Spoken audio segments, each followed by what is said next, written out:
ang Millennial Saint mula sa mata ng mga kabataang Pinoy.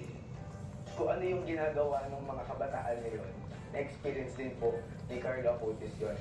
Mga kwento ng kabataan sa Tao Po, ngayong Sabado, 9:15 ng gabi sa Kapamilya Channel.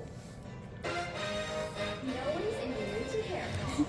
My hair gets its daily dose of Wow, very good ng Ken.